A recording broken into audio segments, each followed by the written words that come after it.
सरकारी ठेके बंद कराने से गांव में नशा नहीं बंद होता। गांजे से लेकर के अफीम 8-10 साल के बच्चे गांजा बेचते हैं। पूरा परिवार ही नशे के कारण हो गया। एक परिवार के कारण 4 परिवार। जय बार सरकार बनी तो पहले नंबर पर वोटिंग के मामले में बीजेपी को बना। आपने खबरें देखी होगी, आपने वीडियो देखी होगी जिसमें बताया गया होगा कि हरियाणा का ऐसा गांव जिसमें सबसे ज्यादा करोड़पति, और हरियाणा का ऐसा गांव जिसमें सबसे ज्यादा लग्जरी गाड़ियां, और ऐसा गांव जिसमें सबसे ज्यादा सरकारी नौकरियां जो है वो युवाओं को मिली है। लेकिन आज हम आपको इस वीडियो में हरियाणा के ऐसे गांव से जानकारी दे रहे हैं जिसमें ठीक इसके उलट है कि ऐसे गांव में फिलहाल पहुंचे हैं जिसमें जो विधवा महिलाएं हैं उनकी संख्या दिन प्रतिदिन जो है वो बढ़ती जा रही है। क्या उसके पीछे कारण है, क्या वजह है?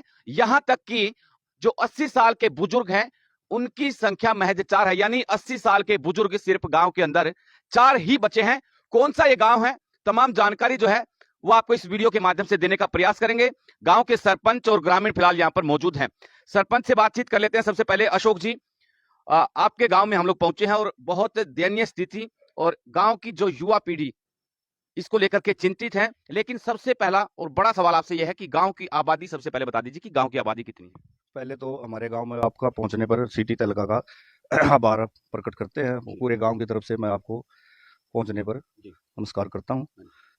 रही आपकी जनसंख्या की बात, ये छोटा सा गांव है जिसमें 1500 के आसपास आबादी है, और ये इस गांव में 1500 की आबादी में लगभग जिनकी उम्र 70 साल से ऊपर है वो मात्र ही 5-4 आदमी रहे हैं। और पेंशन लेती जो बुजुर्ग औरतें हैं उनमें से लगभग 40% औरतें जो है ना विधवा हैं। ये सभी कारण एक नशे का है। और युवाओं में जो है ना सरकार इतना वो कर रही है कि नशा रोको, लेकिन हमारे गांव का जो मामला है सरकार ने कहा है कि हमारा जो डिस्ट्रिक्ट है वो पहले नंबर पर हमारा गांव आ रहा है उनकी सरकार की तरफ से, और जबकि सरकार इस पर कोई एक्शन नहीं ले रही। वैसे कहती है भाई नशा मुक्त गाँव करो, ये करो, सरकारी ठेके बंद कराने से गाँव में नशा नहीं बंद होता जी। और हम तो सरकार से एक ही बात कहते हैं, जैसे अब आपको पता ही है हमारे गांव की स्थिति का अब कितना बुरा हाल है, क्योंकि जो ना छोटे छोटे बच्चे हैं जिनके लेडीज कैसे अपने बच्चों को पढ़ती हैं, जिनके घर वाले हैं वो गुजर गए नशे का कारण है। कई परिवार तो हमारे गांव से ऐसे हैं, उनका नाम तो हम क्या ले वो तो पता ही है सबको, जिनका पूरा परिवार ही नशे के कारण खत्म हो गया। जिनके लड़के भी, उनके पिताजी भी, उनके दादा भी, 3-3 पीढ़ियां भी इस नशे के कारण तबाह हो गई है। और रही बात पढ़ाई की, पढ़ाई तो तभी होगी ना जब यहाँ का जो ना आदमी की संगत बदल जाएगी। स्कूल के साथ जो नजदीक है, अभी आपको दिखाई नहीं दिया क्योंकि आप इसे मौके से आए हो, यहाँ तो इतना बुरा हाल है जी नशे का। अब बच्चे जो ना पढ़ाई कर रहे हैं, आदमी जो ना नशे करके ना आवाज दे रहा है, गंदा बोल रहा है। ये हमारा स्कूल है हमारे गाँव का, और यहाँ जो है ना इतना बुरा हाल है। चौक चौराहे पे पड़े मिलेंगे वो नशे के कारण चौक चौराहे पे पड़े मिलेंगे बिल्कुल। और हाँ जी, चलिए मैं एक बार थोड़ा सा आप तमाम दर्शकों को ब्रीफ कर देना चाहूंगा, और इसके बाद ग्रामीणों से बातचीत करेंगे कि लगभग 1500 के आसपास है गांव की जनसंख्या है, जिसमें 60 साल के लगभग 15 से 20 के आसपास जो हैं वो लोग बचे हैं जो पेंशन ले रहे हैं। लेकिन 80 साल के बुजुर्ग 4 से 5 फिलहाल जो है बताए जा रहे हैं। इसके पीछे सबसे बड़ा कारण यह है कि गांव के अंदर जो है कच्ची शराब जो है वो बनाई जाती है। अब मैं गांव का नाम जो है वो डिस्क्लोज करता हूं कि पानीपत के गांव फिलहाल काकोदा में हम मौजूद हैं, और इस गांव में जो पानीपत ही नहीं बल्कि हरियाणा में इस गांव की चर्चाएं होती है कि जो कोई नशा ऐसा नहीं जो इस गांव के अंदर बिकता हो। मैं ठीक तो नहीं, गलत तो नहीं बोल रहा जी? गांव में कच्ची शराब जो है बना करके बेची जाती है। गांजे से लेकर के अफीम, सुल्फा, चरस, हर तरह का नशा जो है वो यहाँ पर बिकता भी है और पिया भी जाता है। और सबसे बड़ा कारण यह है कि 14-15 साल की उम्र में यहाँ का जो बच्चा है पढ़ने लिखने की बजाय नशे का सेवन करना शुरू कर देता है, और उसके बाद नशे का आदी हो जाता है, जो कि 20-25 साल के बाद जो है वो जैसे ही 35-40 साल का होता है तो अपने परिवार को छोड़ करके, यानी नशे के चलते उसके अंदर के सारे ऑर्गन जो है वो खराब हो जाते हैं, जिससे उनकी मौत हो जाती है। सबसे बड़ा कारण, यानी 50 साल तक यहाँ का जो पुराने आदमी थे वो जी लिए, लेकिन अब की नई पीढ़ी जो है 50 साल तक जीना बड़ा दुश्वार हो गया है। और लोगों से भी बातचीत कर लेते हैं। आप लोगों ने कभी, गांव के लोगों ने सोचा नहीं कि जी इसके ऊपर जो है कुछ एक समिति बनाई जाए, कोई टीम बनाई जाए, ताकि इस गांव के अंदर नशा बेचने से और नशे पीने से जो है रोका जाए? सोचा था जी, गांव के बच्चे ने 20-25 बच्चे ने लॉकडाउन में सोचा था भाई बाहर का आदमी ना हुआ हमारे गांव में नशा ना रहे। तो गिल्ला ही उन्होंने गलत लाके इल्जाम लड़के पे, उनके ऊपर केस दर्ज हो गए। तो आज भी वो लड़के केस के शिकार है, कोर्ट में फैसला चल रहा है उनका आज तक। अदीब ने बताओ ना, जो 15-15 साल के बच्चे नशा करेंगे वो मरेंगे। 8-10 साल के बच्चे गांजा बेचते हैं, बाहर से आदमी आवा है, अपना पुड़िया ली चल भाई। एक परिवार में जो मान लिया जनानी है, बच्चे हैं, सभी इस धंधे के शिकार हैं, सब बेच रहे हैं। पूरा परिवार बेचता है, हाँ, छोटे से बड़े तक। और कम से कम 60% आबादी होगी नशे वाले की। अंकल बताएं, अब ये बच्चे हैं, जाहिर सी बात है जब आपके गांव का इतना नाम है, चर्चाएं हैं, तो शादियां कर लेते हैं हम लोग इन बच्चों की आसानी से। नहीं सर, जी। शादी नहीं कर सकते क्या दिक्कत क्योंकि ऐसा है, बाहर का आदमी आएगा, बोला गांव का नाम लेते ही वो वापस चला जाता है, फिर फायदा क्या है नशे के कारण। मतलब क्या है, अभी हम तो जी लिए जितना जीना था, लेकिन क्या है, हमारी जनरेशन आगे क्या करेगी। हमने तो मतलब दिक्कत ये हो रही है, आगे क्या करेगी हमारी। हाँ। आप बताएं कि भाई क्या लगता है भाई इससे नई पीढ़ी को के ऊपर जो है क्या असर पड़ रहा है, और बच्चे जो शादियां नहीं कर पाएंगे, और जाहिर सी बात है शादियां नहीं होगी तो वो कहीं ना कहीं उल्टे सीधे काम जरूर करेंगे, तो क्या कुछ आपके पीछे जो है इससे सोच इसके पीछे की है, और क्या आप लोग सरकार और प्रशासन से गुहार लगाएंगे? सरकार से तो यही आस्था है कि गांव को इसका मतलब गांव का पूरा सहयोग करे और नशे को दूर भगाए, और जो यहाँ पर नशे का कारोबार करते हैं उन आदमियों के ऊपर गांव की पूरी सहमति से पूरा मतलब शिकंजा कैसे उनके ऊपर। गांव इस बात से बहुत परेशान है, युवा जनरेशन बिल्कुल पीछे जा रही है नशे के कारण। कोई नौकरी नहीं जी, कोई इनके पास मान ले आचार रोजगार नहीं, बेरोजगार हैं, और एक परिवार के कारण 4 परिवार बर्बाद हो रहे हैं जी। आसपास के गांव भी दिक्कत में है इस नशे के कारण, इस गांव से। यही ये बताया जाता है कि जब लॉकडाउन लगा था, जब पूरे हरियाणा में शराब बंदी थी, तो इस गांव में खुले में शराब जो है वो बेची जा रही थी, क्योंकि वो खुद कच्ची शराब बनाते थे और उसके बाद में बेचते थे।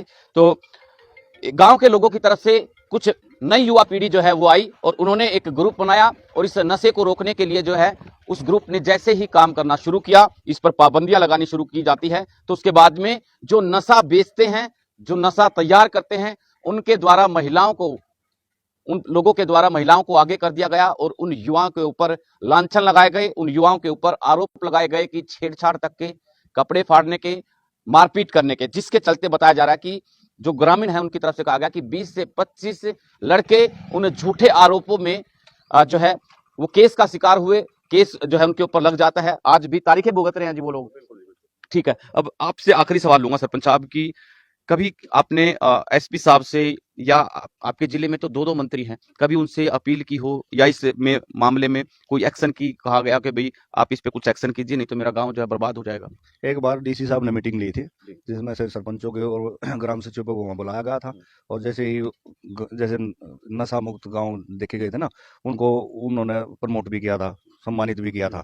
लेकिन मेरी तो उनको एक ही अपील थी, अगर मेरे गांव का हाल आप जाने और आपको पता भी है, अब हमारे से पूछो हो, आप पुलिस के माध्यम से पूछो, हमारे को यहाँ बुला कर पूछ रहे हो, अब आपका गांव का क्या है, आपने भी खुद आपने बताया है, अगर इतने केस हमारे पूरे डिस्ट्रिक्ट में किसी गांव में नहीं है कि हर नशे के जितने केस मेरे गांव से हैं, पहले नंबर पर आपने बता दिया, लेकिन फिर भी आप उस पर कुछ एक्शन नहीं ले रहे हो। महिपाल डांडा जी, कृष्णलाल पवार जी, मैंने तो इनको भी कहा, यहाँ गाँव में भी आया तब भी कहा, और उन्होंने कहा जी हम पूरी सख्ताई करेंगे।